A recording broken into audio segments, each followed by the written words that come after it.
Regular meeting of the Williamston City Council to order at 6 o'clock. Let's all stand for the pledge.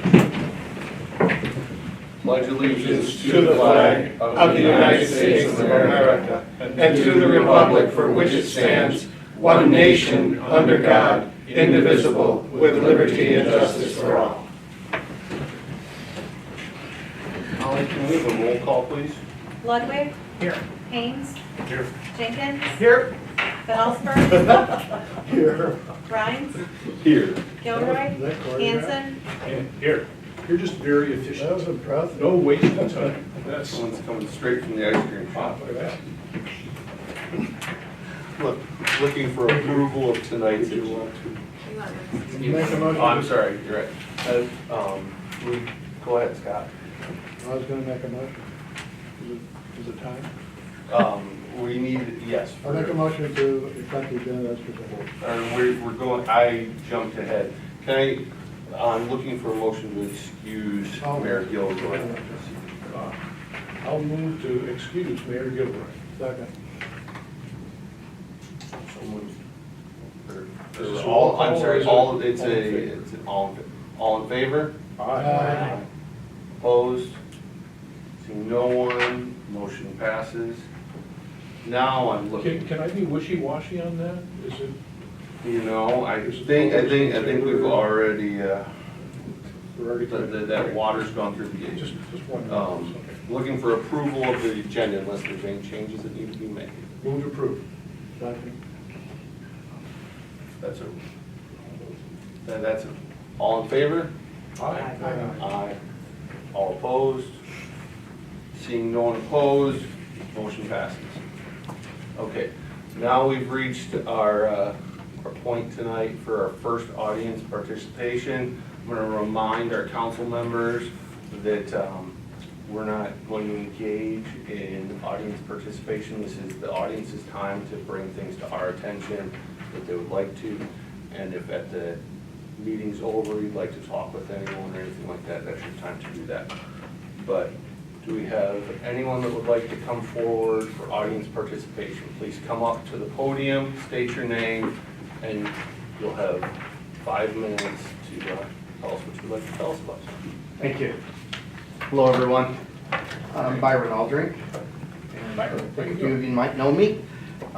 Owner of the Williamston Inn down the road here, and the owner of the Yellow House on Putnam Street here. So just wanted to come before you guys and just bring up a couple of items that have been a little bit of concern to me. First one being the road closure on Grand River. Obviously the bridge, that's been an issue for a while, but now they're shutting it down from Meridian to Grand River, so that south is no longer apparently going to be a viable option for people to travel.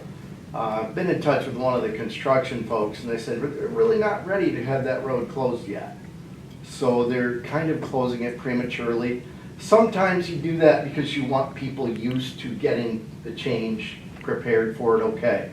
But it sounds like they're quite a bit of time away from actually having to close that section right now. So I'm wondering if maybe the city might talk to them, find DOT. It's certainly somebody like me, just a lone business owner, resident, doesn't really have much sway. But I thought maybe the city might be able to make some sort of impact on that. And then second of all, I wanted to bring up the issue with power outages. I know there's, again, limited amount of influence, et cetera, we have here, but I talked to friends in Weberville. They don't lose power, very rarely. And yet Williamston seems to get nailed over and over and over. Now, as a motel owner, I like that. Now that I've bought 2 very big, expensive generators, I could provide emergency shelter now. But I still think it's not good for the city, and it's apparently been going on for many years. And we moved from Hazlitt, where we had several power outages from the same company, but we were at the end of the line. I got a response from DTE that said, yes, we have been, here's what we've done since 2021, improvement. My response was, that's wonderful. However, I've had 5 full power outages in 1 year. Previous owners had that many in what, 30? And I'm like, why? And they said, oh, trees and wind. I said, okay, Barberville has lots of wind coming through those fields and the farms. Lots of trees, way more than we have. Something isn't right, but they're not willing to even look at it. But I'm saying something smells, and I think the residents deserve better for the prices that we have to pay. That's it. Thank you very much. Thank you for your time. Is there anyone else who would like to come forward for public comment? I have a question. These are for non-agenda items, correct? So this is your time now to come up and for, you know, this is your time for audience participation, for public comment, if you'd like to come up and address the board or something. It has been in the past, it was for non-agenda items, but I think it's now for. So we don't all kinds of- denigrate to like a free-for-all, I mean, audience participation, traditionally it was non-agenda, but it used to be, I was on there twice, you can't have that, that's actually against the Open Meetings Act. So this is the time for folks to talk about anything on the agenda, talk about regional issues, anything they would like to speak at, as long as they maintain level of decorum. Yep, and as we have on our agenda here, it just says audience participation, it does not say it for non-agenda items. So if anyone that would like to come up, agenda or non-agenda. Okay. Can you come up here, hon? I'll give it a whirl. Okay.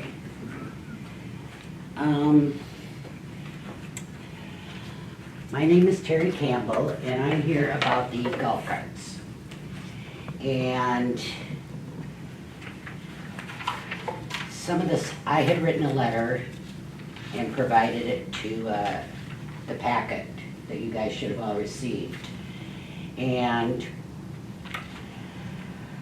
I guess in my mind, first off, I want to remind you that when this first came up in July, there were a fair amount of people that came and spoke in favor of having a golf cart in town. So, and this is a prime vacation time, so, and of course, you guys had no control over the power outage, so it's been delayed and delayed. Mr. Palzolo also mentioned that he had approached council at the beginning of the year and nothing happened. So, you know, I would like to at least get something going. And when I read through the comments, safety seemed to be a big issue. And a lot of that was addressed in what the state allows and doesn't allow for the golf carts. So I'm going to say that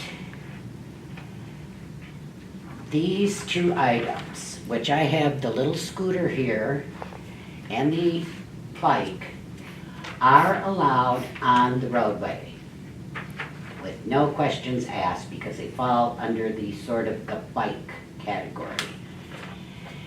The only thing with the scooters, if you're under 19 and 12 years old, you must wear a helmet.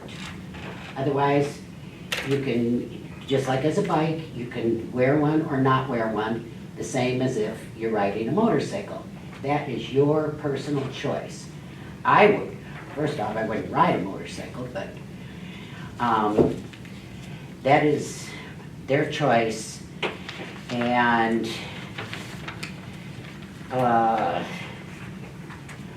my husband and I have been driving our dogs around since 2017 on a golf cart. Never had an issue until this year, and apparently I was not the only one who never really had an issue till this year. When the police chief put out the public service announcement that they were not allowed. And like I say, I referred to the people that came down and, you know, voiced their opinion of it.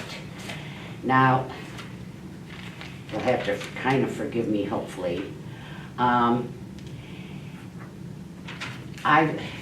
You know, I hate to see this put off and put off and put off. through winter and, it appears, almost like you are hoping we'll just forget about it. Well, we're not gonna. Now, one of the things that the mayor had issued or spoke of in the note she sent out when this all kind of went public, so to speak, she said she was going to have the police chief and I believe the city manager look up some things. Now, I do have a question for the police chief. If there is no speed limit sign posted, what is the speed limit in town? Mr. Mayor, I think this is public comment, that's out of It order. is. This is public comment, this is your time to address us and present us with information you'd like us to have. This isn't, he does have a report on this that he's gonna present later, but this is your time to talk to us. As we talked, as I addressed at the beginning of public comment. Okay, well then I'll skip to stuff that I have concerning the report that he submitted. He was asked to speak with, Just so you know, you have 1 minute remaining of your 5 minutes. he was at, Can she speak during one to, becomes an agenda item, again? If you want to allow that, you can. okay, thank you. One of the things that the police chief had indicated was he was not going to support this because of some safety issues, etc. And he provided this lovely report that is kind of, I thought, misleading. Because when you got down into the guts of the thing, it was, I believe in 2022, there were 49 reported accidents for a golf cart or a go-kart. And the following year in 23, there were only 50 reported. But he was also asked to speak with some of the other police chiefs that had passed this ordinance and allowing them. But I don't see anywhere, he said he contacted Fowlerville, they don't have it. But I don't see anywhere where he actually contacted someone who had the ordinance. So, I mean, I'm kind of left hanging as to, is that, and one of the things that he mentioned was a problem was speeding in town going over the limits. Well, he specifically identified particular areas, I'm sure not all of them, but some of them. I'm sorry, your time for audience participation is up. I will give you some additional time at the beginning of our discussion of this to come up and address the rest of it. Okay, because I thought that's what the mayor told me, what the rule was. So, but she's not here, okay. Can I just finish this one part? Quickly. Okay. Where he's talking about the, the speeding, et cetera, that is not a problem with the golf cart. That is a policing issue. So, I don't see where that should be influencing anything with driving the golf cart. And I'll stop there and I'll come back to it later. Thank you. Thank you. Is there anyone else who would like to address public comment? All right, seeing none, we're going to move on to council meeting minutes of July 14th, 2025. I would move that we approve the minutes as submitted. Second. Roll call, please, Helen. Jenkins, Yes. Van Allsburg, Yes. Rhines, Yes. Ludwig, Yes. Dees, Yes. Hanson, Yes.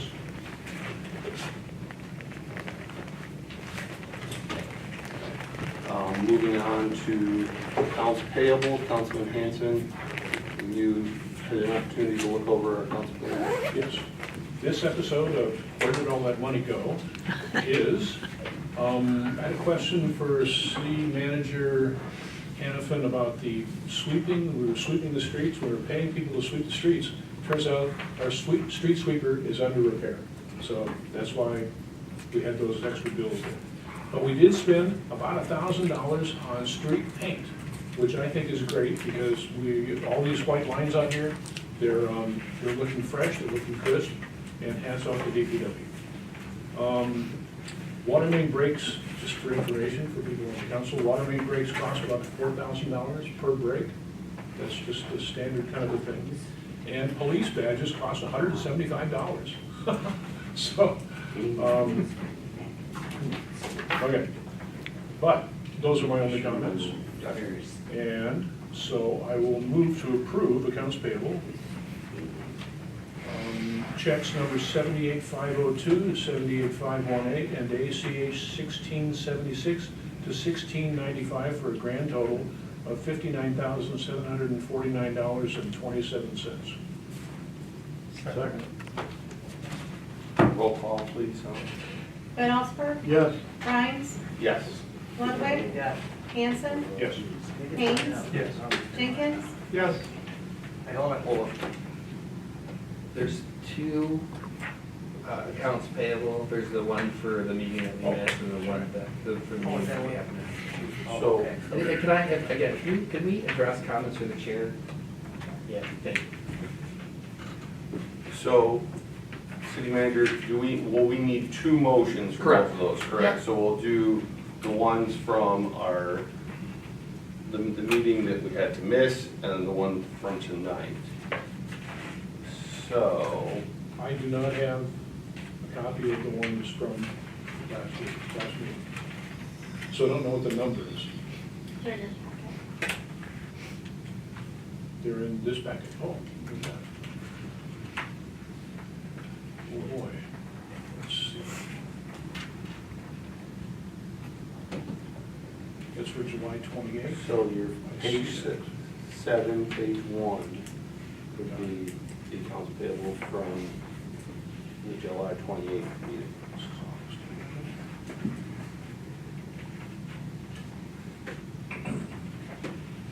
I see it, yes.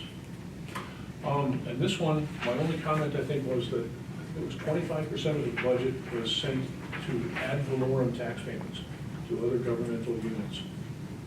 And that's why it's so big.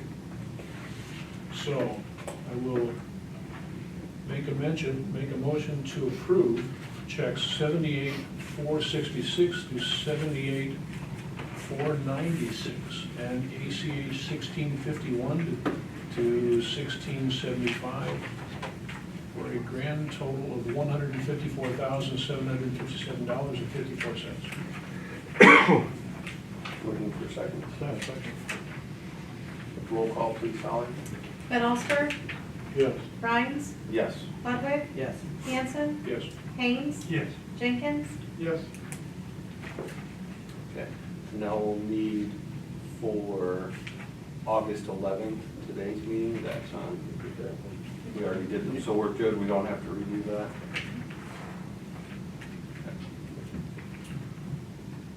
So, moving on to action items, we have, starting with action item A, we have the reappointment of Terry Nelson to the Parks and Recreation Committee for a term to expire on 6/30/28.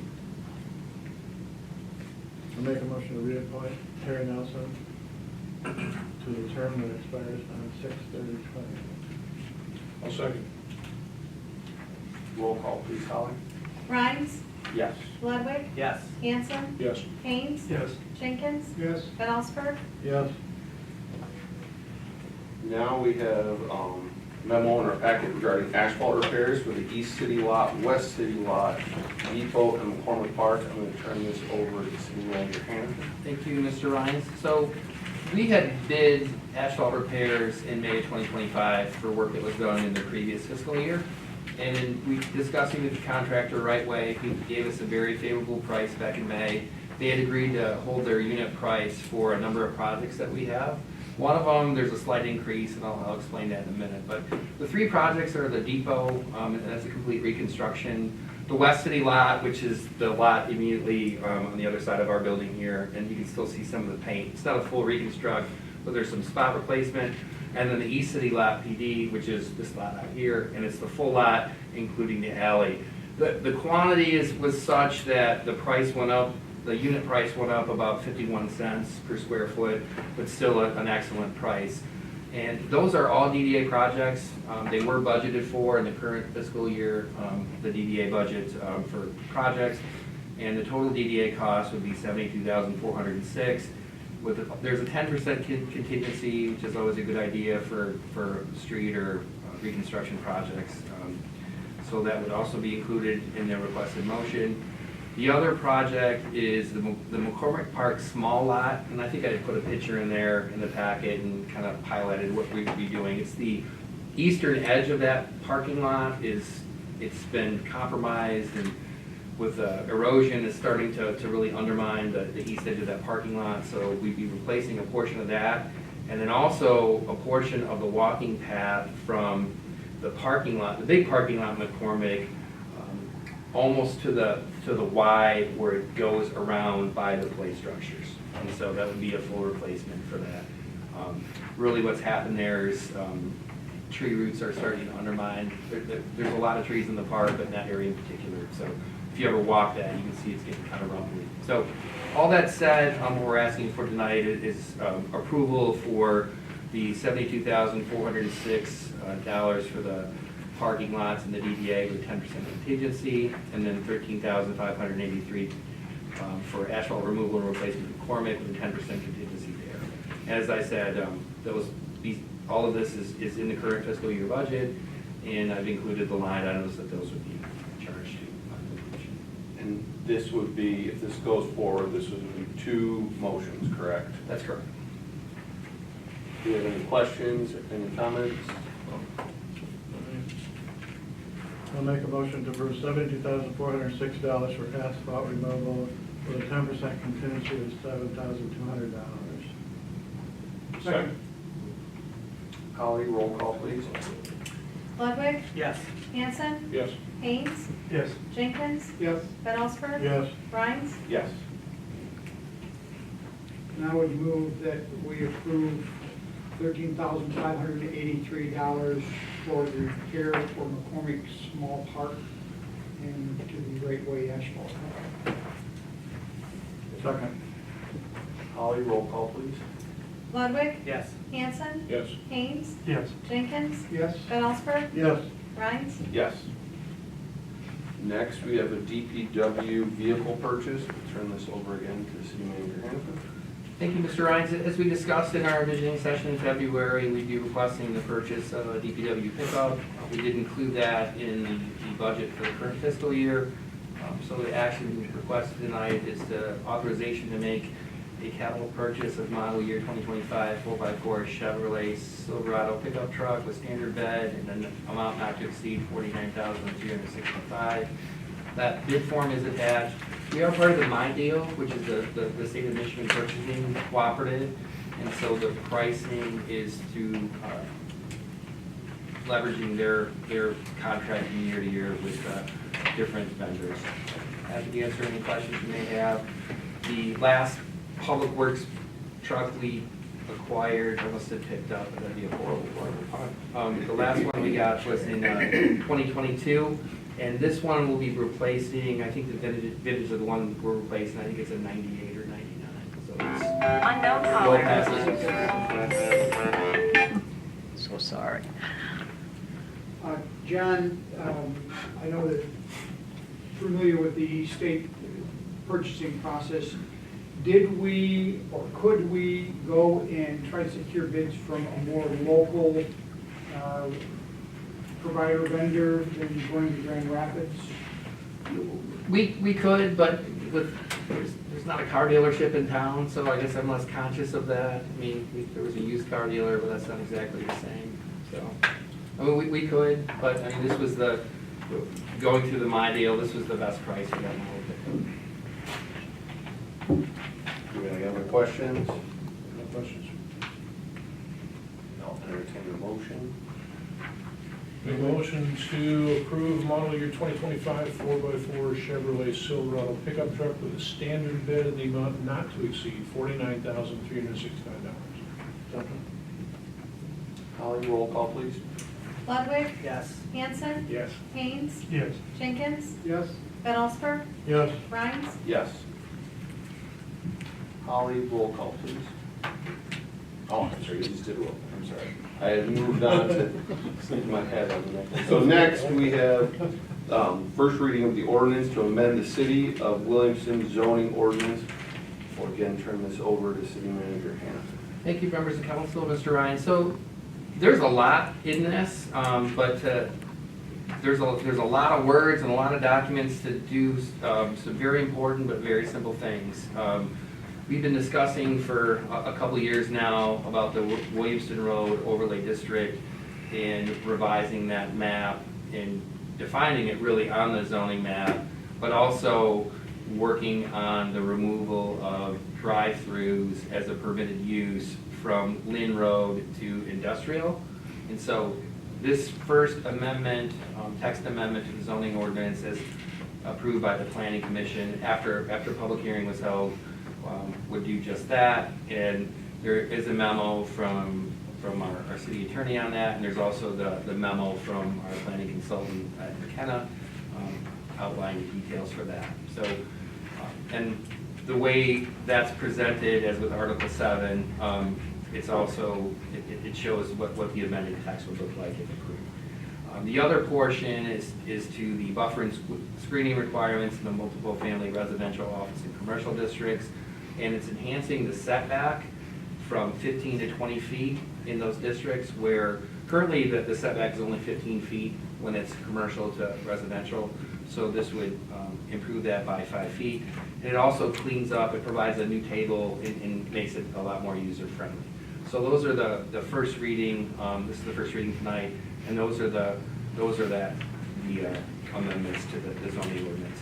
And the mayor asked me this earlier this afternoon.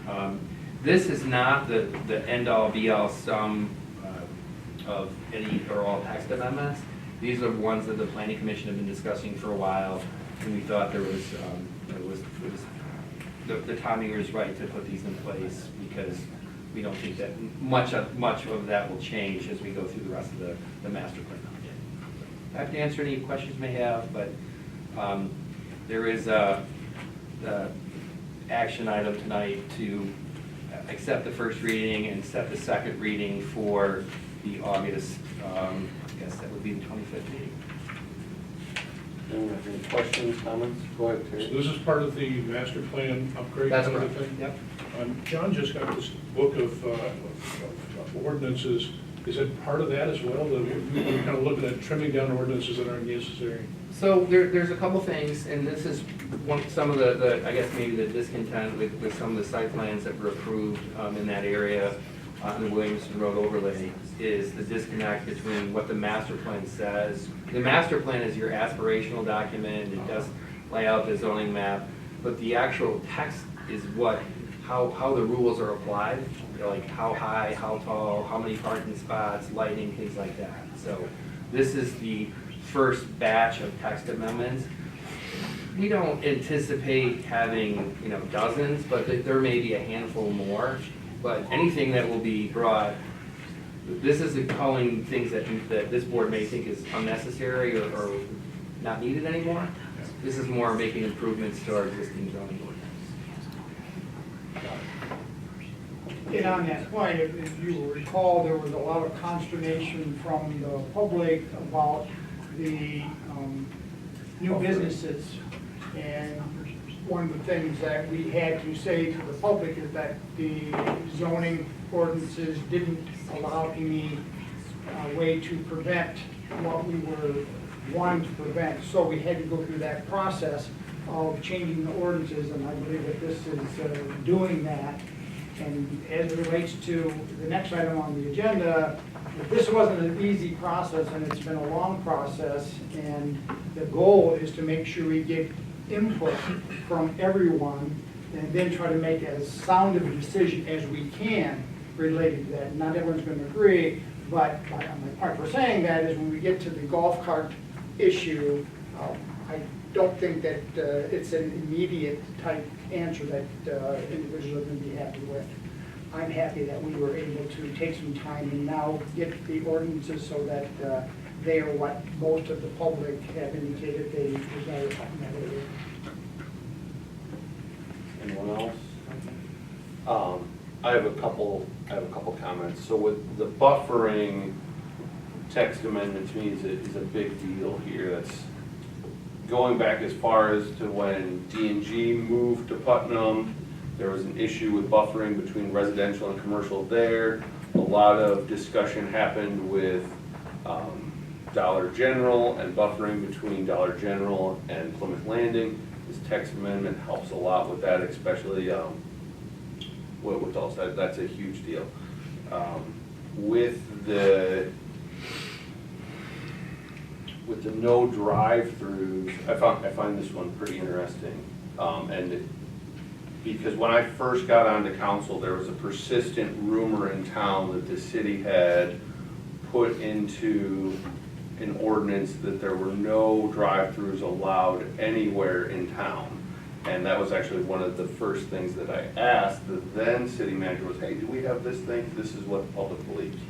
And now here we are years later.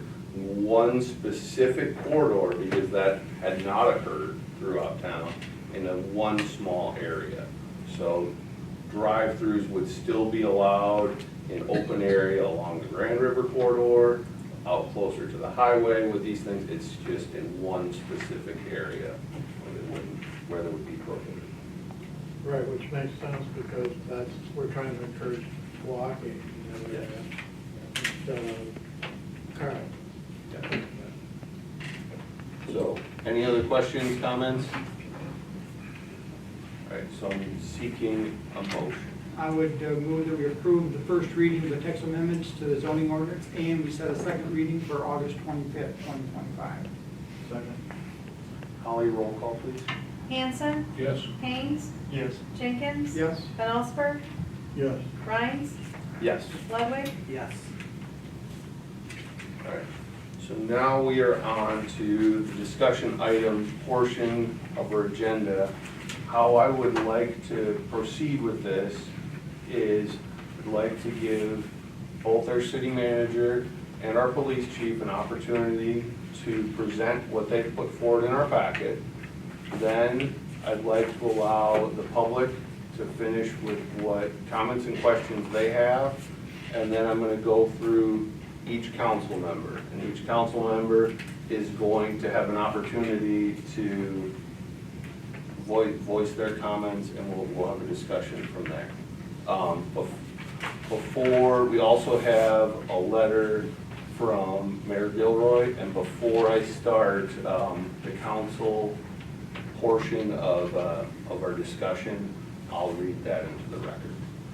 So we'll go ahead and start with city manager. Yeah, thank you. Chief Weiss put together quite a bit of information. There's some information, quite a bit of that as well. And it was anticipated to be for the last meeting in July. So you all had, ample opportunity to look at that, read that, maybe come up with your own questions. When I think about this issue, and it's been presented, and it was in some of the information I think presented by the public, that I think there was maybe 60 or 70 communities in Michigan that have are permissive of golf carts on their streets in some way, shape, or form. And some of them adopted the resolution, some of them had adopted an ordinance. There's a lot of ways to do it. But there's 1,770 some odd municipalities in Michigan, cities, villages, and townships, and about 3% of them are permissive of golf carts.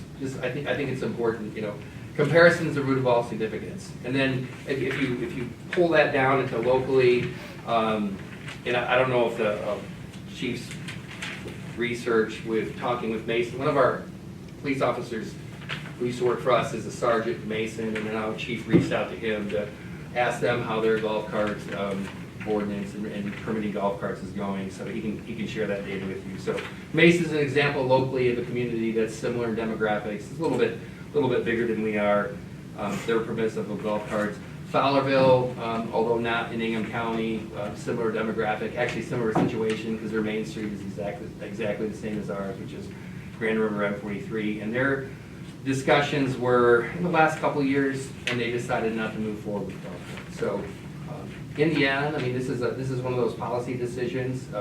As staff, we can give you data, and it's the public's right is, and I'm not going to say we encourage it or welcome it, but they're allowed to refute what we say, because that's part of the democratic process that you have. But in the end, this is one of those issues that the seven of you are going to have to deliberate and decide if you want to move forward, and we would queue this up or queue it not up. So that's all I have at this point, and I'll turn things over to Chief Weiss. Thank you. So in your packet was the executive summary I put together on golf carts.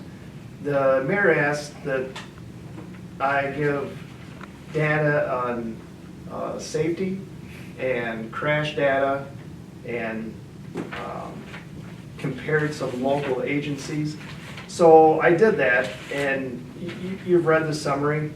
I did talk to the chief at Fowlerville. As the city manager said, the last 2 years they had a discussion. They're close to the same demographics we are with M43 intersecting their village. They chose not to pursue it. I did talk to Sergeant Budd from the Mason Police Department. They have passed a ordinance for golf carts. The only negative feedback he had about it was that the process that they have of inspecting golf carts, issuing the registration tabs, is time consuming amongst the police department. They have not had any issues with the golf carts in their city.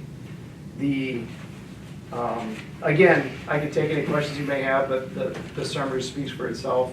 And I pulled that data from probably 15 different sources, including the MSP traffic crash data. I also talked to our two local conservation officers that both responded to the golf cart and ORV UTV crashes. And they had some negative comments to say about golf carts, UTVs, and ORVs. But I tried to put together the most accurate data that I could find. Like Mr. Hanifin said, I entertain any questions you may have. Before we move on to the public, does anyone have any questions for Chief?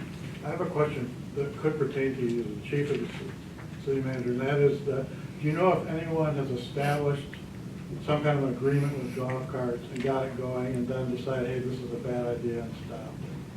I'm not aware of any. I'm not aware. Thanks. Anyone have any questions for city manager or chief before we move on to public?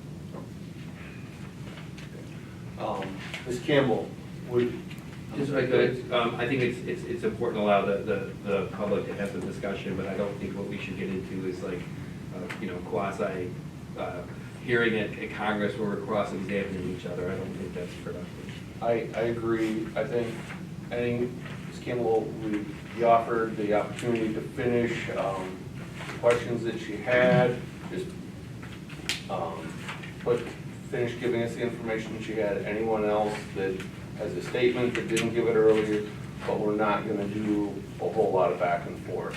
And then because chief and the city manager presented their information, we're all going to comment when they're done. This is the opportunity for the public to come up and give any more arguments you have on why not. So Ms. Campbell, if you'd like to come up and finish your... Well, I left behind what, I don't know how many people have actually looked at the scooters. I brought one in. And this is permissible on the public road. And if you're under 12, you have to wear a helmet. And if you're over 19, you have the same rights as a vehicle, a car.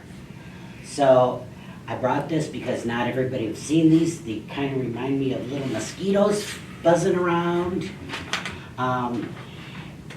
very quickly. And I don't have it, I was gonna look there. The report that the police chief submitted, it does say, to me is kind of misleading because it talks about crashes, et cetera, of all kinds of things for the whole state. And then if you look on, I believe it's page 2, in 22, there were 49 incidences with golf carts. It's not identified whether they're on public property or in the roads or whatever. The following year, the count went up to 50. That's it. So I'm having trouble grasping how this and bikes are any more safe on the road than the golf cart. I just can't seem to get that through my head. Perhaps there, you know, Mason had several roads that were perhaps different. As far as just the golf carts, there isn't a lot of administrative things. You're allowed to ask for who's the driver, and that's it. And it must be I believe a 16-year-old must have a license. So there's a lot of things that if you really look at, which is the reason I put so much into when I turned in the packet, I am assuming that council members have looked at that and know I wasn't just making stuff up. That these figures are real, and I just, you know, I personally would not ride a motorcycle without a helmet. And I personally would not go on some of these roads that have like this much white line, but that's my choice. A lot of people like it. I wouldn't do it, but I appreciate the option of having a choice, like I say, with the golf cart. We've been doing this since 2017, never had an incident till just now, and there was no incident. The officer just stopped and said, you can't do that. And that's what provoked this whole mess, and it's, like I say, some of the things that were in that report have nothing to do with golf carts. You know, if the only place it changes to 35 is at the industrial park. And then you can still go through the industrial park at 25. All the speed limits in town are 25, except for on Grand River, which is the trunk line. We're not allowed to ride on there, but we can cross it. That's it. So I really hope you give this more consideration, because as far as I'm concerned, Mr. Palzolo asked about it at the first of the year, and this has just been, nobody seemed to be interested in doing it till it's become an issue now. So if anybody has any questions of me, I have stuff this thick of things I have looked at, and like I say, I presented all the papers that I felt would be beneficial to council to read as to what the safety factors are if you allow the carts on the road. Thank you very much. And anybody's welcome to ride that back home, but you gotta be less than 125 pounds. Does anyone else have a comment? Seeing none, I'm gonna go ahead and read this letter that was provided by Mayor Gilroy. Point of order. I don't think it's appropriate. She's not present. Holly, you know more about Robert's Rules of Order than I do. Do you know what would apply to this in that case? She didn't, particularly ask for it to be read aloud? She did. She asked me to, yep, she Okay. asked to make sure that was read aloud. And I don't really have objections. So, that'll be noted, and I'm gonna go ahead and I'm gonna read it. Could I ask a question? Yes. So this precedent, so I assume for the future that we as council members, going forward with this present council, we can submit written statements. If you're not going to be here, so the precedent that's being set here is that the council person is not going to be here, was not going to be here and wrote something directly addressing this issue. So I believe that that would be the precedent, that if you're not going to be here and there's an agenda item, you can't vote in abstention, you can't do any of those things, but if you write a statement, it could be read. That's, Just, I think the point of order should be, that should be for discussion items only. yes, for discussion items only, not, because that is what we're dealing with here. We're not dealing with an action item, we're dealing with a discussion item. That would be the case. Does our attorney have any insight or comments as it relates to that? I concur with the city manager that it's appropriate for a discussion item for input to be taken. It could have been a written input from a member of the public for this as well. I do agree that a council member must be present to deliberate and to decide an issue of public policy. But for discussion purposes, you will take input in any form that it comes. Thank you. And anyone else before I read this? Sounds good to me, let's do it.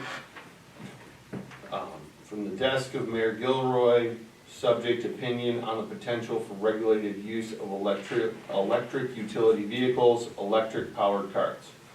First, please accept my apologies for not being present this evening due to a scheduling conflict. I'm confident that Mayor Pro Tem Rhines will lead tonight's meeting effectively and without issue.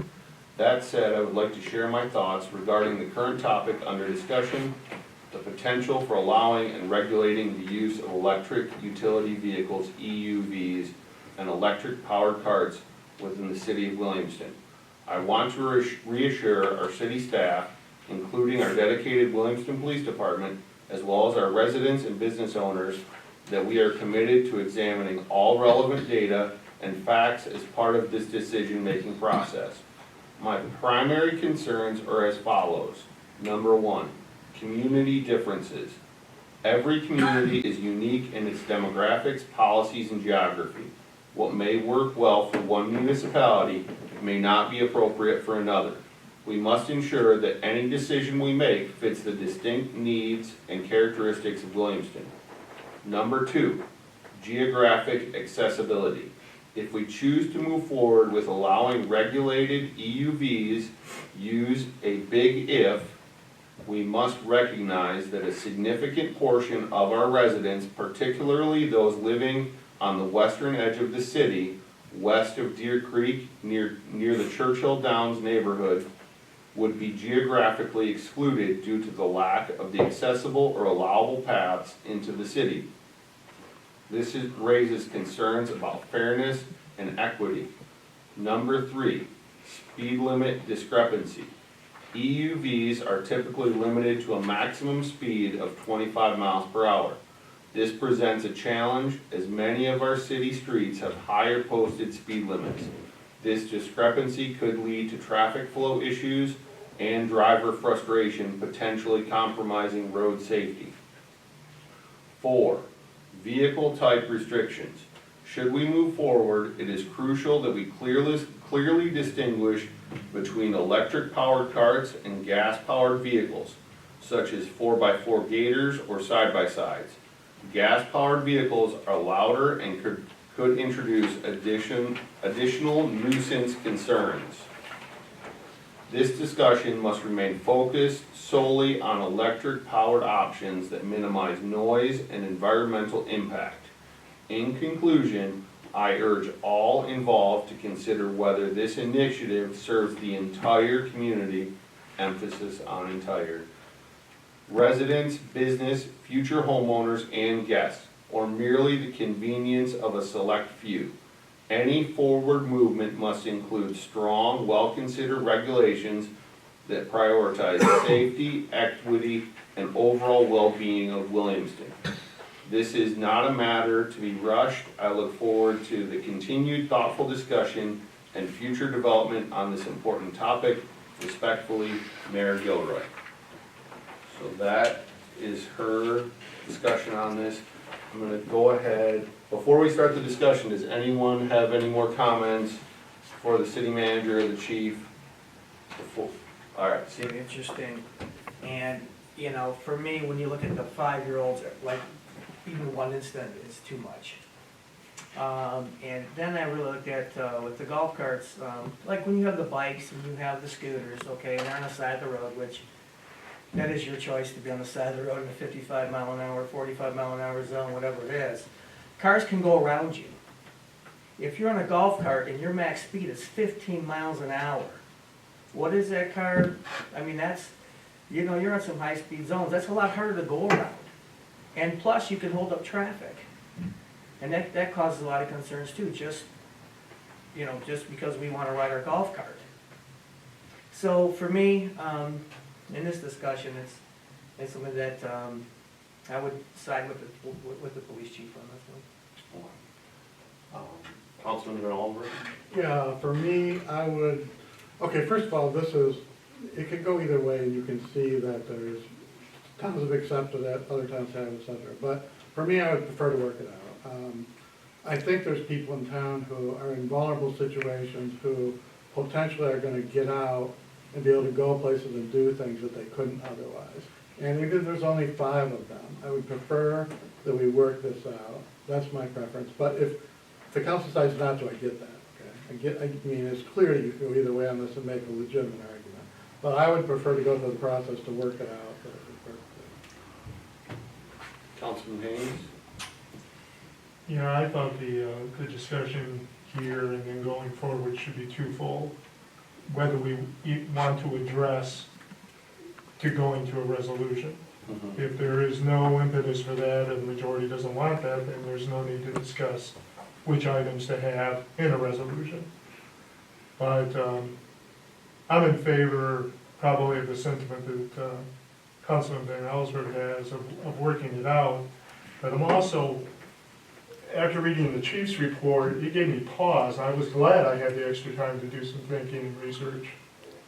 But the templates that were given in our packet, there's some very, very well worded templates here on what could be workable. So I'm in favor of getting all your sentiments. If the majority doesn't want to move forward, and then we discuss an actual template for a resolution. Okay, I think the two main considerations are safety and traffic, and my recommendation would be to have a 7-year study of people using golf carts in this community specifically, and see what kind of safety and traffic issues we have as a result of that study. And the study's been done. You guys have been running around in golf carts for 7 years, and That's right. yeah, so the study's been done. As far, and the results are that we've had no fatalities, no 5-year-olds run over by semi-trucks, and no big traffic jams on side streets or anything like that. So, based on what we've already done, it seems like it won't be a terrible thing, it won't be an awful thing, it won't be like a traffic jams and ambulances thing. It might be good, well, we've got plenty of good templates here of how to set it up, how to execute the details of it. I don't know if there's a way to maybe do it for a year or something like that, an experimental time, a year. And if I think if we have fewer than 3 fatalities in a year, we should probably go with it. It's 3 fatalities in the entire state, is that what you're saying, or? It's intended as a joke. We're talking about Center Road now, aren't we? I'm kind of glad that was a joke. I had to figure out where you were going. So we've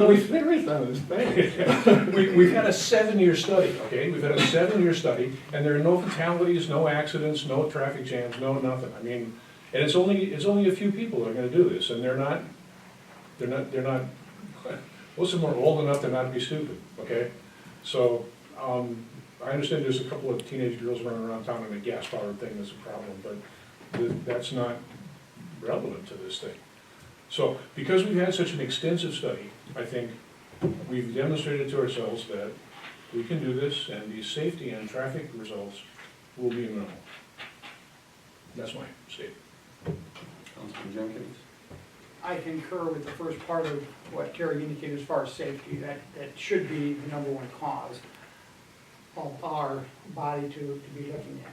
But I would disagree that we've had a 7-year study. We've had 7 years, it sounds as though that 2 or 3 individuals have utilized a golf cart.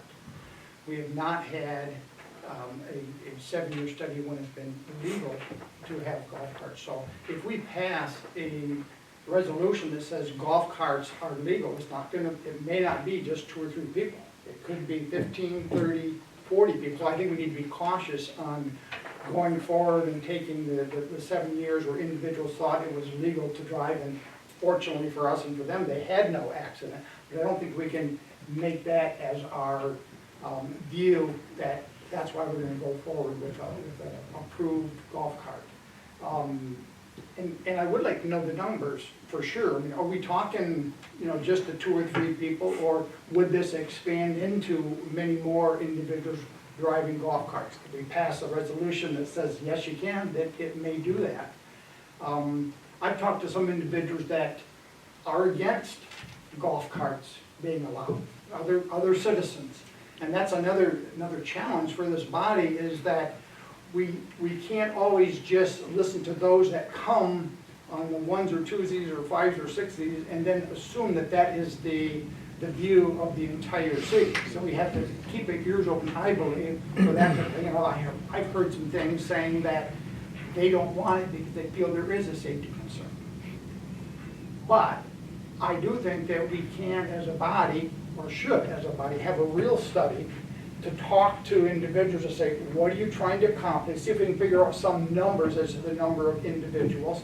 And I think Terry mentioned, have a window period. If we decide that, okay, we've met 1, 2, 3, 4, 5, 6, we're good with that, let's try that for 3 months and see what happens. And if that works out well, then okay, maybe we go another 6 months. I don't think we should just say, no, we're not going to go with golf carts. I think it needs more study. There's a lot of good points. A few things. When this first came up, my gut reaction was, well, why not? Why wouldn't we do that? And then I started thinking more about it.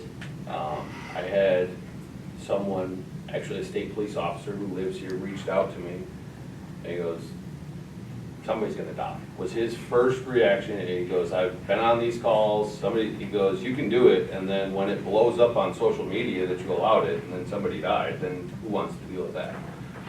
So then I started thinking about it more, because before, if you look at the map of the city, and knowing that you cannot drive on a road that has an over 35-mile-per-hour speed limit, and you cannot go on, you can cross over a state trunk line, but you cannot drive down a straight trunk line. So I live on Williams Street. I would be able to go to Cancun. Otherwise, I really can't go anywhere in town. Anyone that lives in the Churchill Downs subdivision, down past me, people that, it's not in the city, but like the Eagle Point condominiums right next to Spags and the Pocket neighborhood Gansix, those people aren't going anywhere. Now, just because it says in the state, we have to deal with what things are, not what we wish they would be. And unfortunately, a lot of times what people hear is, hey, the city of Williamston just said golf carts are legal. And they don't get in there and go, hey, but we're not allowed to drive it down the state trunk line. So when the person from Churchill Downs who went out and got their golf cart from up north and brought it home because now they can drive it, how do we deal with that? And then, so those are just some of the things that I think about when I'm talking. Again, you can't, you know, Putnam goes from 25 to 35. That section of Putnam, you cannot drive your golf cart down. How do we, in actuality, deal with those things? And when we make this, okay, so you can't have, according to the state motor vehicle code that we could adopt, you're not supposed to have anyone under 16 and a licensed driver that can do that. Well, how many, once we make this thing legal, and we're not in everybody's home, we're not doing it, but how many parents who own the golf carts, grandparents who own the golf carts are actually going to enforce that? And then our police department ends up getting to deal with it when, you know, grandma's tired of saying no and says, okay, go ahead, take the golf cart out for a drive, and you're 10 years old, and now the 10-year-old's driving the golf cart down Putnam. Because, hey, it's legal in Williamston now. So those are the things that I've been thinking about. How do we deal with those things? Because that's not how we want it to be, but those are the things that you potentially end up dealing with. And then if we endorse this, how many more people we go from the 7, 8 people that are coming here saying, I currently have a golf cart. Well, when we endorse that, do we get, how much growth we get? Could be zero, could be nothing, could be nobody else wants to go out and buy them, it's too expensive. Could be substantial, we don't know. So, those are some of my thoughts. It sounds like we have enough interest from council members that they would like in some way for this to proceed. It sounds like you guys are interested in a study, but I'm not sure how we actually would go about this study. I'm like, how do we actually do that? Do you have any thoughts on that, Councilman Jenkins? Like, what would that actually look like? Querying other, I know you said we have about 3%.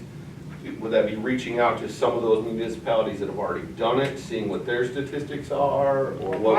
My thought was that we would have a committee. Okay. To say, with the public that are involved, individuals that brought this, and say, Yep. okay, what do you want? And someone from the chief's office to say, no, you can't have that, you can't have that. So basically, a committee to try to see, is there a way to accomplish what they want to accomplish without interfering with the safety concerns that, I think that's really the only issue that I've heard expressed is the safety concerns of the individuals, of the community. So you're thinking of subcommittee, City Manager Hannah? I'm not a big fan of subcommittees, but I say that. But if you're adopting a change, I mean, you can't, you're the legal expert. It's for everyone. I mean, if you adopt an ordinance or adopt a study period, you can't just say for the 5 people that own golf carts in town, because you make a good point. Mayor Pro Tem rides, what about the folks who then bring their golf carts down? And again, you know, if the council decides to go in that direction, I do think a resolution and an ordinance with additional controls is necessary and appropriate. But you gotta remember, it's for everybody. It's not just for the current 5 or 6 people yet. It's actually for the entire driving public in the surrounding area. Does anyone with a golf cart could correct me if I'm wrong, Chief or Mr. Perone, if I own a golf cart in Fowlerville and I want to come ride around in Williamston, could I do that? If we passed a If we passed it, resolution or right. ordinance, yes, sir. Councilman Perone. A few things. There's been talk about a resolution and an ordinance. They're 2 different things.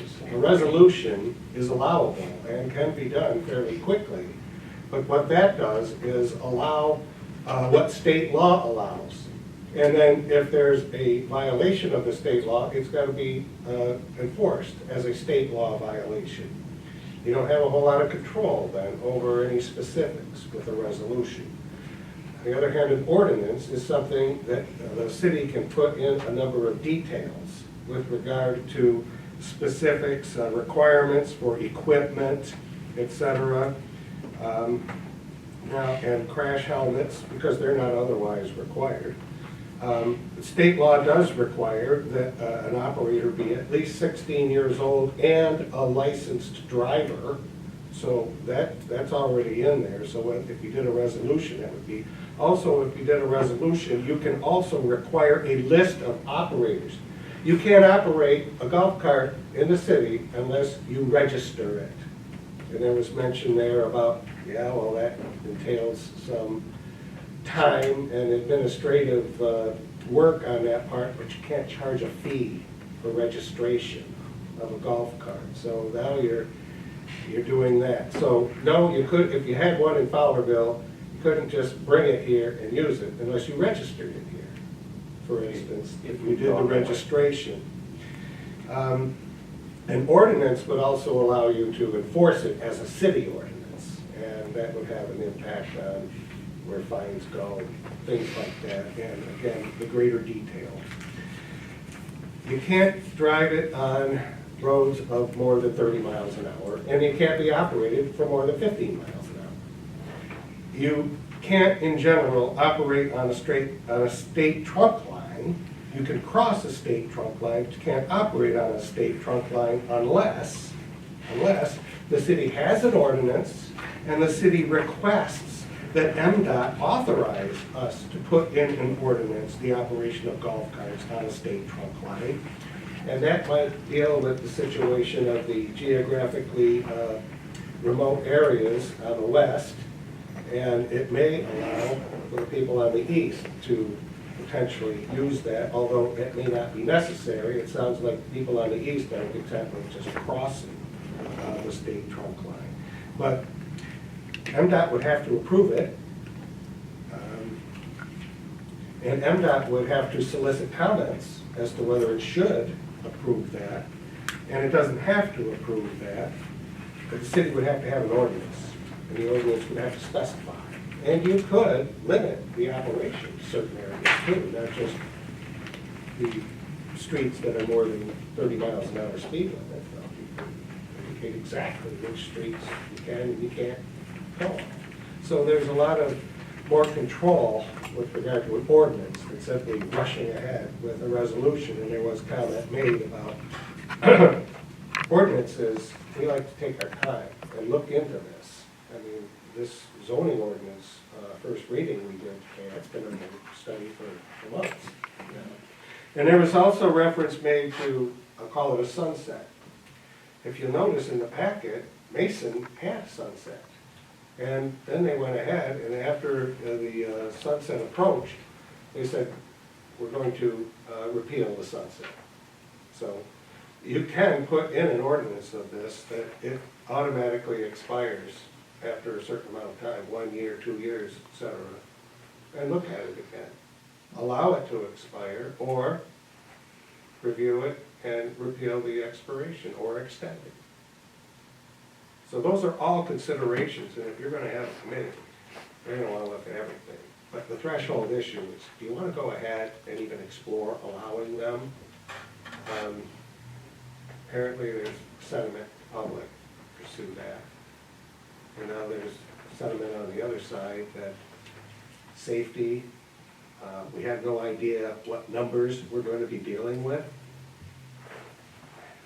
Once they're allowed, who's to know who's driving them? If they're a licensed adult or licensed 16 and up. And so there will be enforcement issues with police and registration, because I think you'll want registration.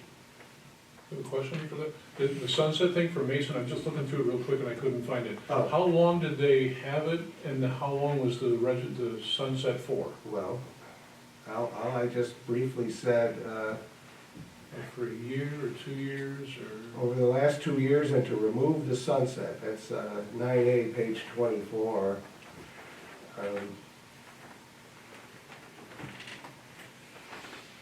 So apparently they amended their ordinance that had been done probably in 2 years earlier, in 2022. And then they probably looked for evaluations, and it was a temporary ordinance, and then they removed the sunset. Yeah, page 25 says sunset provision none. So it looks like they They repealed it in this ordinance amendment. in 2024. So typically that would be, what would you think? It is Well, apparently, they Yes, decided please. to evaluate it by adopting a temporary ordinance Okay.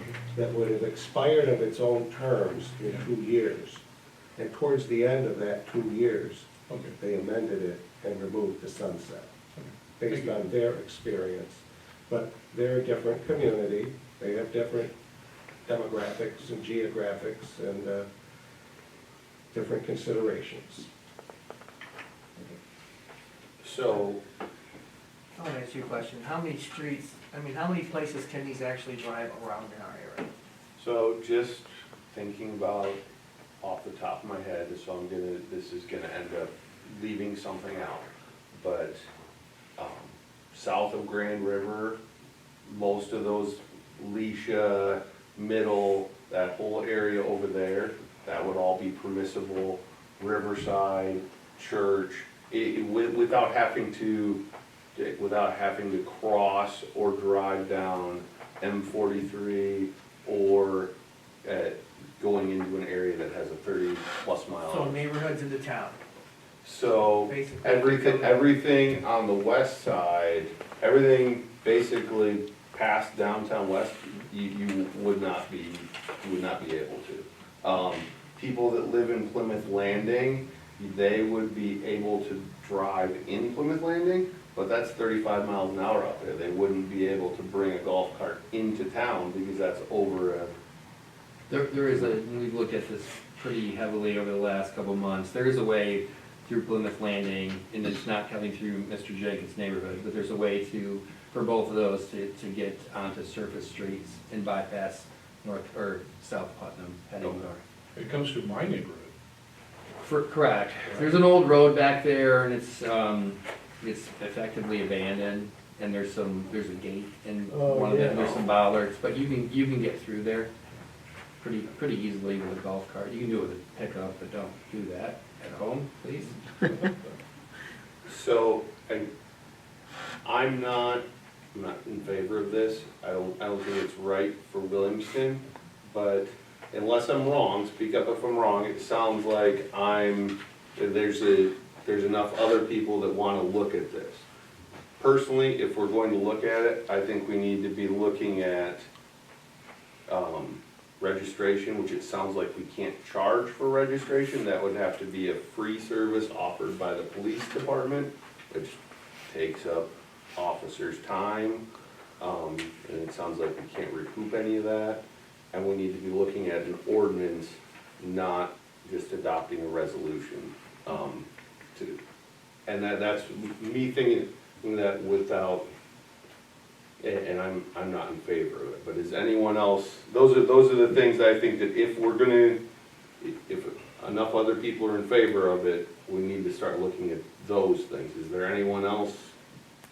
All the legalities that he talked about, and then I think to myself, do we want a 16-year-old driving a golf cart, through intersections, all kinds of stuff, those variables in there. And then, like you said, this grant, we're gonna say, hey, go ahead, take it for a spin and stuff like that. So I think there's a lot, for me, it's a massive amount of safety issues. And then, I don't know, we have to do with parking anywhere? Like how many golf carts will take up parking spaces in town, or does that make a difference to anybody at all?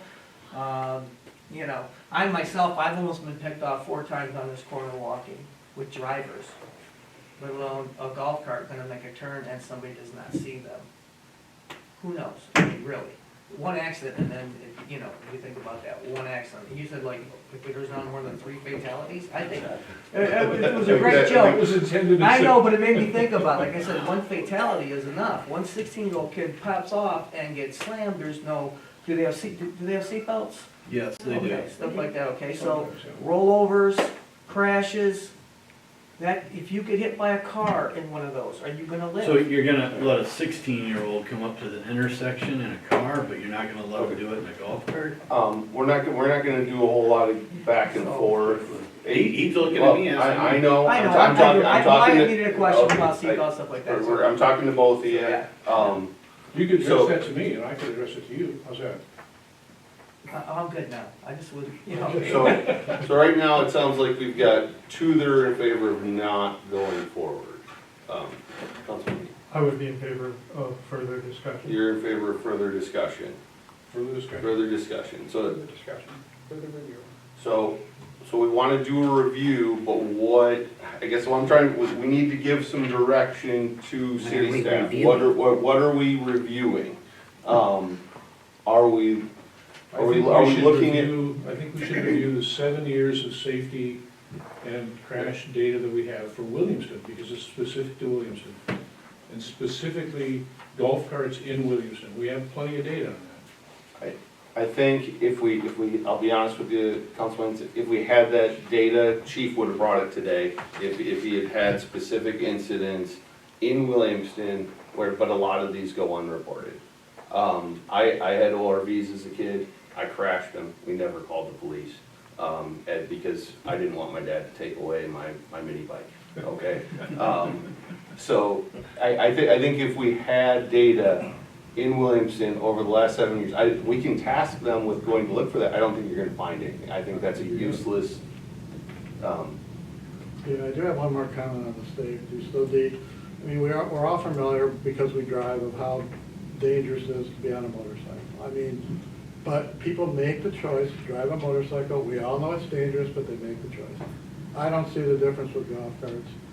The people, the perception that there's a danger involved with golf carts, absolutely, because they're going slow, et cetera, they get annoyed with it. There is. But the people would make those choices to choose a golf cart in the same way that the people make a choice to drive a motorcycle or one of those things. And granted, you can make the argument that they're off to the side and that's better, and I don't disagree with that. But still, people are making the choices based on their perception, knowing that there's danger involved. That's my comment.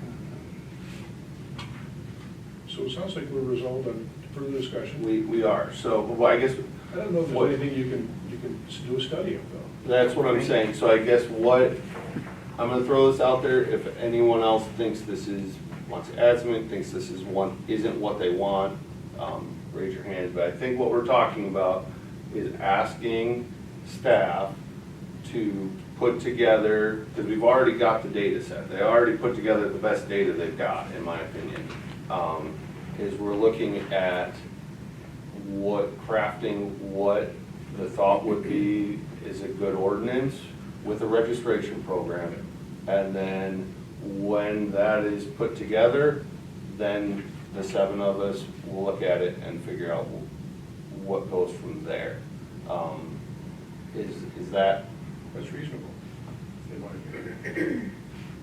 Just the registration process. I don't think we're looking at a resolution. I think we Oh, would be yeah, looking yeah. at Oh, an yeah. ordinance. And we need to see possibilities for the ordinance, and we need to see what the registration process with the police department would look like. You look like you've got. Well, can we task the council to send questions that you're raising to John or to the chief to say, what about, give us the streets, what about, can we raise the age limit for driving a golf cart, is that legal? Can we say that, you gotta be 21? Those type of questions. If we could task the council to send questions somewhere, that might allow us to develop something. So it There's sounds a like good what's. summary matrix from McKenna in here, of all those questions in different municipalities. So What the resolutions were. Yeah, It's we're a good good. summary. Yeah, we're No. So what? That's for them, that's not for us. My comment is for us. So they may have something in there that says in this jurisdiction, this jurisdiction. I'm saying for us, for Williamston, do we want to raise to 18? Do we want to only have certain streets? So yes, there's a lot of data in there, but I don't think that data is applicable necessarily to Williamston because we are different. No, I'm saying So- those are the subjects that you need to address. Not all the other data from the other places, that's no big deal. Just those subjects, how does Williamston feel about those particular things? I think what Councilman Jenkins is bringing up is that what council would like to see in a proposed ordinance, what streets it can be on, with what speed limits, age limits, safety requirements, those things that you would like to see send them to City Manager Hannafin and the police chief, so as they're looking at these things for a proposed ordinance, for a proposed registration, they have our input.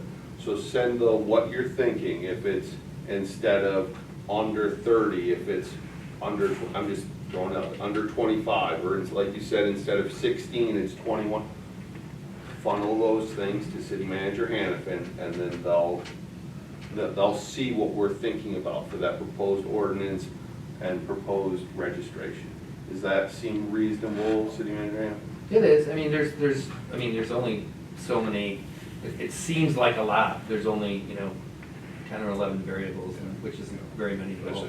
A lot of them already been defined pretty well by the information submitted by the public, and so what we would do then, I mean, there's really, you're not taking action tonight, but it's, are we gonna have 9A again as a discussion the next time? Or if you want an action item, the action item would be queued up simply in 3 ways. There would be to move forward with an ordinance, and there would be a sample ordinance there, and that would be a point. There would be, and that would be the kind of the vote, yes or no. And then if the vote is no, then we don't move forward and we're done with discussing it for a time. But the ordinance can have, you can, at the table, and we're discussing, and we get to that point, anybody who has a variable, if we pick 16 and someone wants it to be 17 and a half, okay, well, you can include that in the ordinance, as long as it doesn't supersede state law. Right. In my opinion, staff, we've given them a direction and we're gonna give them our input throughout the next time period. And when they have, if that's 2 weeks from now, or if that's from a month from now, when they have put together what they think a draft ordinance looks like that it is a possibility, they bring it forward and it gets an up or down vote. I don't think it needs to be a rolling discussion item until that's established. What? Sounds good. Yeah. Yeah, the only comment I would have is that the goal would be to make it work. I mean, not that we're gonna vote on it and say, yes, I don't want us to go forward and have it, say, well, we're gonna find, well, we found this, this, and this, and it won't work that way. I would like you to say, okay, we can do it, but it's only gonna work if this is done in this way. So would you like it to, or What about the residents that this is gonna move out? Do we have any issues about leaving out anybody? And isn't there, you said there's people that are gonna be left out? As part of the ordinance adoption, there will be a public hearing, correct, Mr. Perrone? I don't know that that's absolutely required for this. You're required to have 2 readings. 2 readings, so So there'll be it's 2 2 meetings. There'll be 2 readings, 2 meetings. And again, You could have a public hearing if you want. well, and just to like kind of, reassure folks one way or the other, I mean, we're not gonna bring back an ordinance that is like not workable, that you gotta wear a helmet with a propeller on the top and an orange hunting vest, so we're not gonna do that. But the fine criteria, we'll present that and you get to discuss it and deliberate it and decide what you want, or thumbs down to the whole thing. if it comes back and we like the bones of it, but it needs more work, it could be tabled until a later date. It wouldn't have to Correct. be. And when, if we wanted to have a public hearing on that, so that those that express concern to me about the safety aspect, that then they could come and give that opinion publicly, how would we go about that, or when? So process-wise, I view this as probably, in 2 weeks, it's not unreasonable to have something for you to consider for moving forward with a first reading. So it would be the first meeting in September that there would be a first reading, and then there would be a second reading if it moved forward from there. It's not an unreasonable timeframe, and I know folks will be frustrated and they want to hear it, but again, this is something, this is a change. Yeah, there's, a handful of people that have golf carts and maybe a handful more, but it's a potential change. It does affect everybody, and it affects everybody who drives or walks. And that doesn't mean, I mean a negative sense, but we just have to, as you know, and you're doing the right thing by taken care. I mean, that's usually one of the biggest criticisms of government is that you're not having these discussions and everything gets decided in public because, you know, you get such great memos from your staff that it's easy to make decisions. So, but it's okay, moving through something like this in 60 to 90 days is not like, I mean, that's warp speed for an ordinance change. That impacts everybody. Got one second. Councilman Haynes, you had your hand up. Did you have Yeah, anything? I'm hearing that we move forward, so I'm overjoyed with that. It's just that I think it's kind of fast backwards. I think we should have at least one more discussion meeting on, well, I want a 30-year-old, or, you know, I want number 12 on this template. I think us sending John 7 different bullet points is the wrong way of doing it, so. So you would like to have a discussion item at the second meeting in August, I don't have the date off the top of my head. 25th. The 25th, and then to discuss what's come forward, and then we would go forward after that. And again, I'm not doubting that you didn't read your package. There are some extraordinarily well-worded templates in there. And so, I would encourage looking at that for future meetings. The other thing I'm interested in is finding out from the people that we know are gonna drive them what their goal is, because Terry's just driving around the block. Someone else may say, I have this going on and I wanna use the golf cart to go to the concert at the park. So if you're going to the concert at the park, then that's different because you're gonna be crossing streets. Whereas if Terry's not crossing the streets, she's just driving around. So the goal of what they're trying to accomplish by getting in a golf cart would be interesting to know for me. And I really like the sunset idea. We'll give it a try, and if we don't like it, then it's gone. So And I don't mean the 3 fatalities thing, okay? Just scrap the 3 fatalities. So Councilman Haynes would like a discussion before we bring it for action. Is that a consensus? Is that? I also would like to know, though, everybody's accomplishment changes from day to day, errands, all kinds of stuff. So how would we kind of nail that one? I think that changes all the It time. would change, yeah, because as soon as people find out it's available, they're gonna. Well, like, new people I are run the gonna- grocery store, but tomorrow I want to run down. Correct. So I think to wrap this up, I think what we're gonna task staff with is to bring forward what they've put together on the 25th for a discussion item on the 25th, and we'll go forward from there. So it'll be like a framework for an ordinance, and we'll discuss some of the details. Is that? Yes. Okay, good. I like it. All right. Is it time for the public comment then? Is that? Mrs. Campbell, do you have anything that we haven't already covered? Yes, Okay. I have heard the word resolution several times. There is a definite difference between a resolution and an ordinance. You can, and I think we should just stick with the golf cart thing. Michigan law gives some pretty good outlines of what they deem as acceptable criteria. Now, with the resolution, you don't need 1 or 2 readings, and you can, if you don't like what you're seeing and getting, you can cancel it. It's much easier to put in place and take out of place than an actual ordinance. And like I say, you know, this has gone on since the beginning of last year, or this year. So we're putting forward how we're gonna go forward, and this is, we're working our way towards looking at some things for a possible ordinance. We're not gonna look at right now, what the consensus of council is that we're gonna discuss the options for an ordinance. Can the attorney explain the difference between an ordinance and He did earlier. and which is or is not easier to go with and cancel if you don't like it? We've, again, the consensus of council is that we're gonna go forward looking at an ordinance. We've just, Councilman Perone, or not, Attorney Perone discussed the differences between a resolution and an ordinance earlier. We all heard those things. He went on about it in length, and we're gonna move on to our next discussion item now. Thank you. Sir, you have something you'd like to say?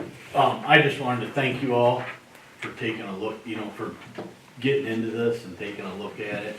And, the numbers, they could be in a farm, they could be in the woods. You talked about your ORV and your UTV and all that, and there's a big difference between off-road vehicles and golf carts and all that. But I do want to thank you all for taking time and looking into, what you've done.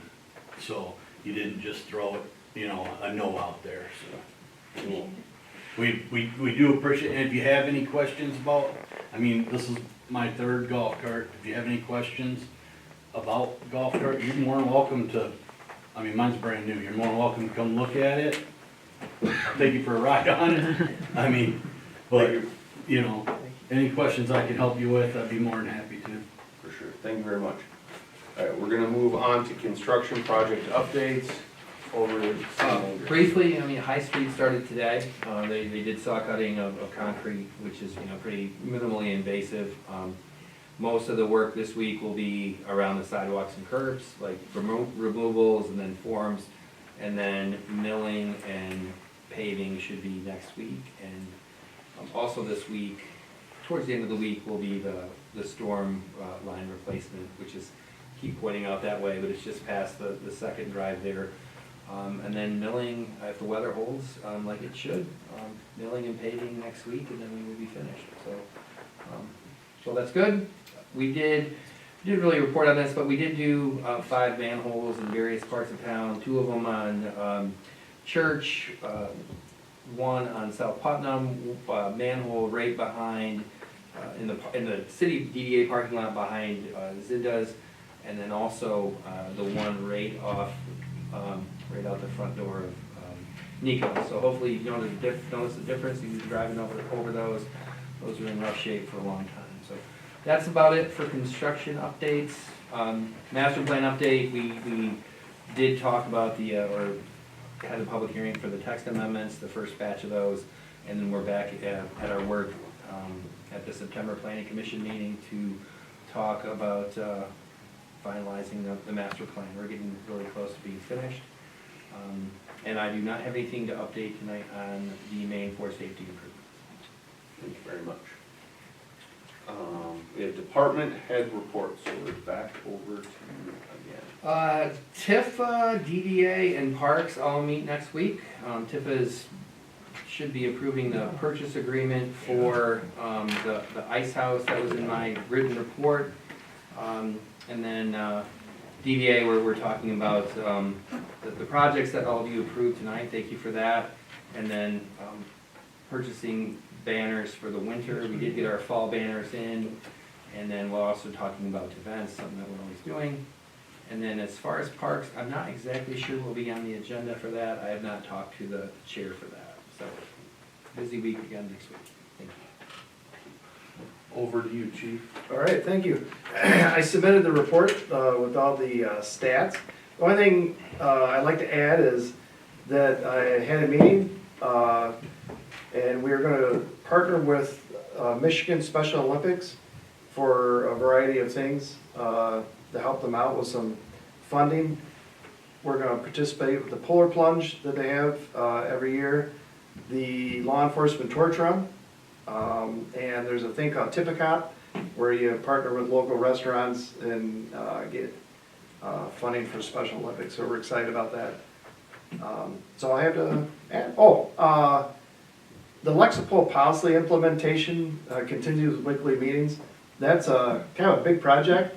You were gracious enough to fund that in our 25-26 budget for us to go through and with Lexipol to have new policies and revamp our policies according to best practices.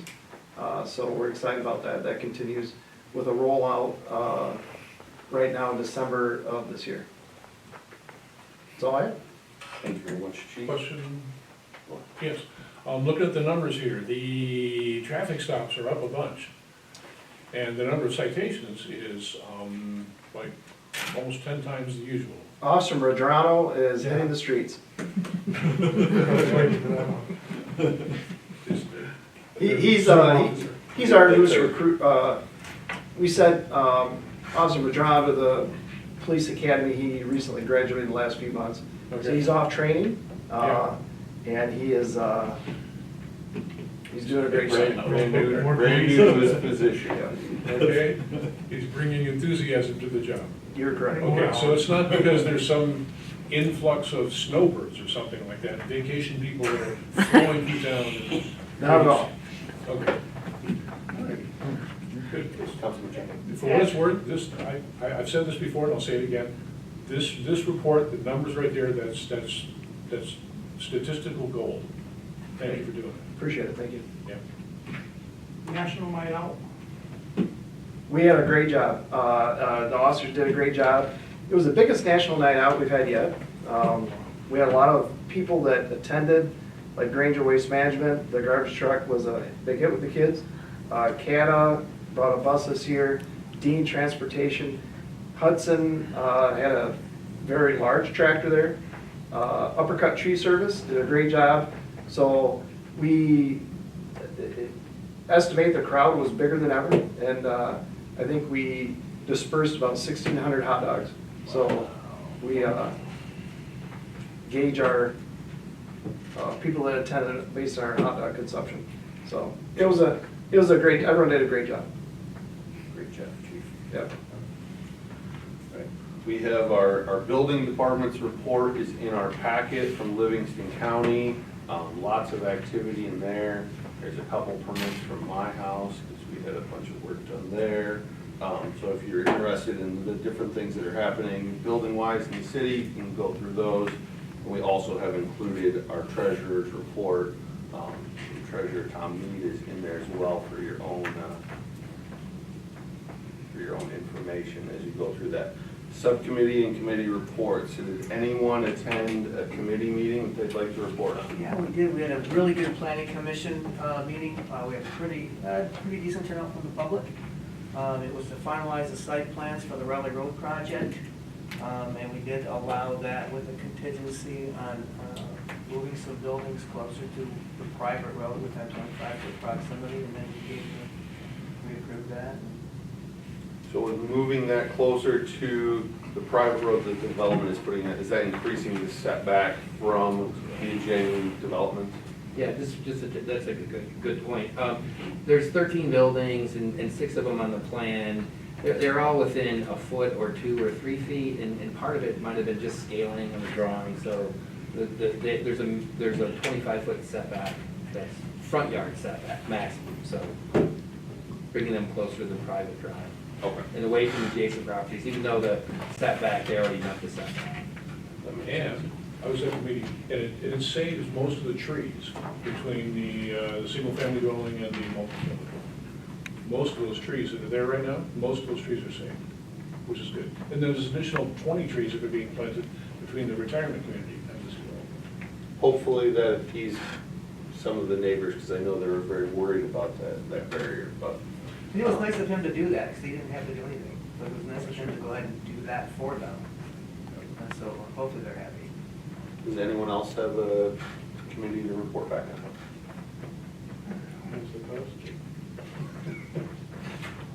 We have another opportunity for audience participation. Does anyone else have more audience participation?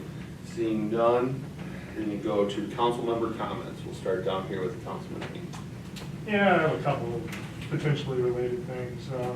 Speaking of safety, as a council person and as a resident at Church and Veneta, I have requested whatever documentation in regards to safety study and also traffic flow. I've not received any information. I've seen reports submitted by our staff, but it doesn't address safety or traffic congestion. And that's disappointing, that is not an integral part, or at least it seems to be an integral part of the Planning Commission's responsibility. You mean as it relates to the newer development? Yeah, I'm sorry, it's one of these read my minds. The quadplex development on Raleigh Road, just past my home. So I speak as a council person, but also as a person that's actually there. I drive it almost every day. So I'm concerned about safety. And I would encourage you, if you think it's not appropriate to speak out against planning commission, go over there and particularly drive west. See if my concern might not be, but nothing in the documentation that I've been given addresses either of those two major issues. And secondly, it's a feeling, and I've developed the feeling since December that we have administrative ease and proficiency in the things that we do, but we seem to kind of lack a smaller town feeling in hearing people. I'm wondering where the 5-minute rule came from with public address. And it's a feeling, and if you wish to address my feelings, and you've got my email, you've got my phone number, and can be reached on Facebook messaging. Councilman Haynes. I really like the sunset idea, okay? And the 3 fatalities was a joke, okay? That's all I have to say. I want to be sure that's really good. Just want to comment based on my question to the chief. Being in a business, we receive a lot of individuals in, and I asked everyone who came in if they had been down to McCormick Park, and the response was overwhelming. They were very, very complimentary of what was available down there. And I think it goes to, just real quickly, John, the community thing you just mentioned in another way, that National Night Out allows for us as a community to build that relationship, especially with the first responders and the police and fire. So accolades to everyone that was involved in that. I think it was great for the community. Yeah, so I'm enthused because we're on the verge of creating an artist group again in Williamston. It's going to start like not tomorrow, but a week from there. And I'm hoping, I'm going to introduce the concepts of MPAs, which are minimalist performance art. So you may see odd things happening here and there. Anyway, so I'm enthused about that. And then I also agree with both of your points in terms of the 5-minute thing. Not a fan of that. And also I have serious concerns about that traffic. That's it. All right, so being me being on the planning commission, the reason why we didn't get a traffic study is because the Ingham County Road Commission decided that it was totally unnecessary. That's why you did not have that in your packet. Safety, safety, what's the concern? Sam, where's the documentation? Hold on. You address your comments, just generalized comments, and if you two would like to discuss this offline, you can discuss this That's why I offline. got that. But I also enjoyed the conversation about the golf carts, because you guys put in a lot of great input. And so it's really, you shed a lot of light on different areas, which I thought was really cool. I want to give Chief and the police department and NISA and all the people that worked hard on putting National Night Out together. Amazing accolades. They do a great job with that. National Night Out had been a very large event in Williamston for a long time, and then COVID kind of took it down some. And Chief, since he's come on, has done a great job bringing people back on board and building that back up, and that's great credit to you and the department and your staff. Thank you very much for doing that.